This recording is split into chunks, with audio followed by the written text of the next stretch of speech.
पुरींची police स्टेशनला अशी तक्रार आहे, पुरी नीट ऐका, कार्यकर्ते तरुण मंडळी नीट ऐका, पुरींची अशी तक्रार आहे पोलीस स्टेशनला का माझ्या प्रियकराला माझ्या बापापासून आणि भावापासून धोका आहे.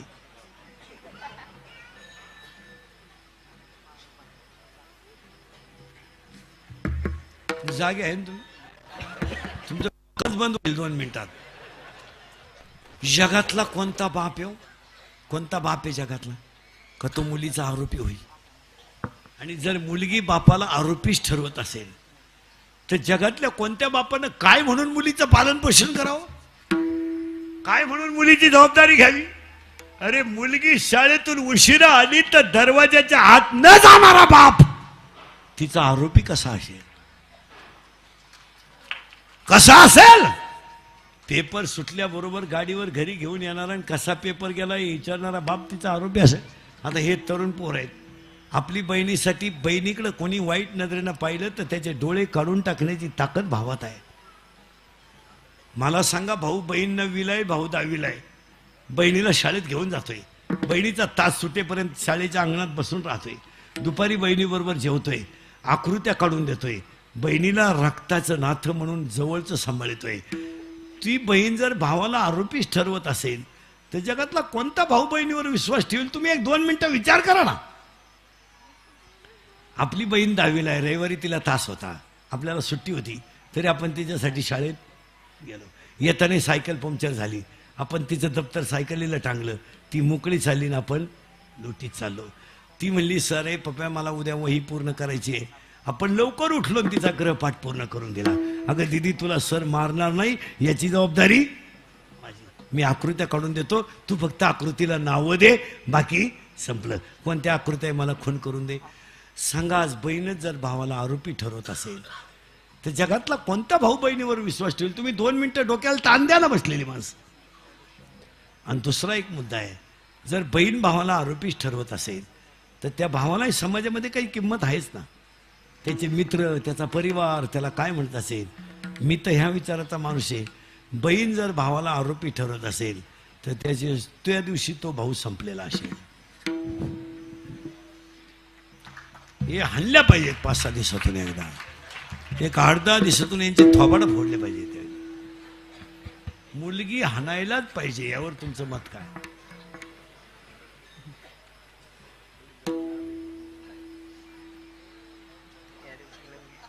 तुमची तेवढी डिरिंग नाही का? तुम्ही हाय म्हणानं होय म्हणानं तुम्ही नुसत्या जेलमधून सुटल्यासारख्या माझ्या पाहत राहिला का? नाही, याला कुठंतरी कंट्रोल काय अंगातली ताकद जपून वापरा, खिशातला पैसा जपून वापरा, हळदीचा खर्च कमी करा. आता ह्या तुमच्या हळदी आहे ना, ह्या आमच्या बोकांडी बसल्यात. कशा बसल्यात ऐका. आमच्याकडे पूर्वी हळद हा ॲटम नव्हता. आमच्या भाग नगर नाशिक तिकडं हा विषय नव्हता. काय व्हायचं तिकडं 6 वाजता नवरदेव यायचा आणि आंघोळ घालून त्याच्या अंगाला थोडी हळद चोळायचे, पाहुणे चहा पाणी घ्यायचे, विषय संपला. काय ते 15-20 मिनिटाचा कार्यक्रम असायचा, लईत लई 1 तास चहा होता आणि गप्पा हाणता बांधता. 15-20 जण वटेवर बसायचे, थोडेसे वाजंत्री वाजायचे, त्या नवरदेवाला आंघोळ घालायचे आणि लोक निघून जायचे. तेव्हा काय जेवण बिवणं. आज तुमच्यामुळं तुमचं पाहून आमच्याकडं लग्न इतका खर्च हळदीला सुरू झालाय. आता आमचे पिसाळल्यात, आता आमचे तर फारच कामातून गेल्यात. 500 लोकांचा स्वयंपाक लागतोय आमच्याकडे हळदीला आता, 500. आणि हळद लागते आमच्याकडे 1:30-1:45 रात्री, 1:30-1:45, 2:30 डीजे, क्वार्टर, पोरी नाचायला, त्यांच्या आया नाचायला, पोरगी चुम्मा दे गायला, आई जाते का माहेराला म्हणाया. काय तमाशा झाला तो, पावत नाही हो पावत. ते पुरीचा बाप मरलच हो. लग्नाला माणसं 300 माणसांचा स्वयंपाक लावतोय ना हळदीला 500चा लावलं. ते आमच्याकडे नव्हतं हो, पण या 2 वर्षापासून कोणी रोग आणलाय आमच्याकडे तो. बरं त्या रोगाची लागण इतकी झाली का म्हाताऱ्या बाया नाचत तो पोरे सुरत जाऊ द्या. आता मसनात गावरे गेल्या म्हातारीच्या, पुरीनं नाचायचं, चुम्मा दे गाण्याला, आईनं उभं राहून पाहायचं, मोबाईल टाकायची आईवर पुरीवर, काय माही गुड्डी ताल धरती म्हणली, तुझी गुड्डीचा एखादा गड्ड्या घेऊन पळून जाईल तर कळन तुला. इथं नाचलं पाहिजे. एका पोरीला मी कीर्तनात म्हणलो लग्नात नाचू नाही, ती पोरगी काय म्हणली माहिती का मला, महाराज, जरा नंगाट होती ती पोर, ती मला म्हणली महाराज पुरी कीर्तनात नाचल्यावर तुम्ही नाव ठेवता, मग जनाबाई मीराबाई नाही नाचली का? तुवान झोडायची पाळी आली बा आपली. आता ती मीराबाई कुठं ही शिंबडी कुठं? मी म्हणलं मीराबाई नाचली, तू नाच, पण मीराबाई विष प्याली, 2-4 चमचे पे ना. अहो नवरदेव नाचत्यात इतके भंगार आहेत. बंगो बंगो बंगो.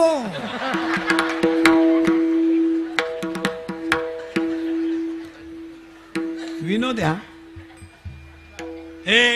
लग्नातले खर्च कमी करा, कशातही पैसे घालू नका, हळदीच्या कार्यक्रमात पैसे घालू नका, लग्नपत्रिका आता छापू नका, सगळ्यांका मोबाईल आहे आता, कशाला पैसे घालाय.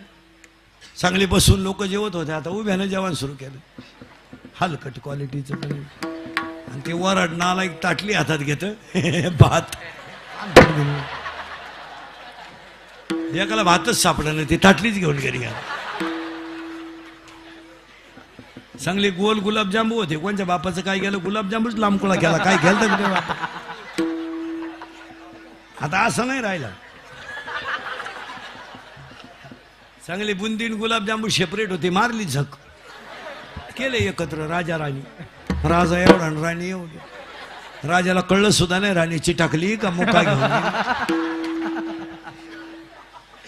कशातही पैसे. आता लग्नात एक फाजील पद्धत आली, मंगलाष्टकाच्या टायमाला नवरा नवरी मधून येणार, गेट केलंय गेट, तो नवरदेव भाड्याच्या गाडीत आला, 35 रुपयाचा चष्मा घेतो लिंबा खालचा, तो आता 100ला झाला, नाही तर 35लाच होता पहिला, 99ला आता. आणि त्या नवरी माग 7-8 आडपाट पोरी, इतकी मेकअप, लग्न नवरीचं कलवरी जाती ब्युटी पार्लरला. आणि ब्युटी पार्लरला गेल्यावर 4 गोष्टी करावं लागतं पोरीनं. पहिलं फेसिंग करावं लागतं, नंतर मिक्सिंग करावं लागतं, नंतर सिरॅमिक्स करावं लागतं, आणि शेवटी एअर सिटिंग करावं लागतं. अशा 4 पायऱ्या त्या. तो 21 दिवसाचा कोर्स आहे. फेसिंग म्हणजे खड्डे भरणे आणि डांबर होत नाही.